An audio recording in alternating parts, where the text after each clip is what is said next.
వరంగల్ జిల్లా వర్ధన్నపేట మండలం ఇల్లందాలోని వర్ధన్నపేట వ్యవసాయ మార్కెట్ కమిటీ నూతన కార్యవర్గ ప్రమాణ స్వీకార కార్యక్రమం జరిగింది. ఈ కార్యక్రమంలో వర్ధన్నపేట ఎమ్మెల్యే కె.ఆర్. నాగరాజుతో కలిసి పాలకుర్తి ఎమ్మెల్యే యశస్విని రెడ్డి ముఖ్య అతిథిగా పాల్గొన్నారు.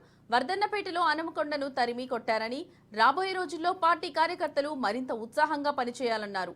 ఈ సందర్భంగా ప్రతిపక్షాల మాటలు నమ్మి మోసపోవద్దని, కార్యకర్తలను కంటికి రెప్పలా కాపాడుకుంటామన్నారు ఎమ్మెల్యే కె.ఆర్. నాగరాజు.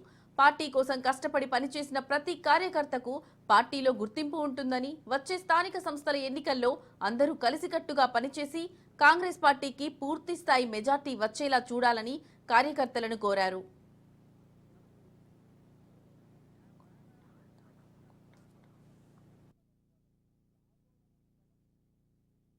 జరిగిన అన్యాయం జరగకుండా, రైతులను ఏమాత్రం అన్యాయం జరగకుండా, కరువు కింద 5 కిలోలు 10 కిలోలు తీయకుండా, అలాగే మిల్లర్లు కోట్ల రూపాయలు గవర్నమెంట్కు బాకీలు పడ్డా వాటన్నింటినీ కూడా కఠినమైన చర్యలు తీసుకుంటూ విజిలెన్స్ కమిటీ ఒక్కొక్క మిల్లర్ను చాలా సూక్ష్మంగా పరిశీలించి వారందరికీ కూడా ఒక్కొక్కరికి ఆర్డర్ కాపీ అండర్టేకింగ్ తీసుకొని, ఎందుకంటే రైతుకు ఎట్టి పరిస్థితుల్లో కూడా అన్యాయం జరగద్దని ఆ యొక్క మిల్లర్స్లోని అండర్టేకింగ్ తీసుకొని అలాట్మెంట్ అవుతుంది. కాబట్టి కొంచెం ఆలస్యం అవుతుంది, వేరే అపోలో పోకండి, ఎందుకంటే మిల్లర్ల సంగతి తెలుసు.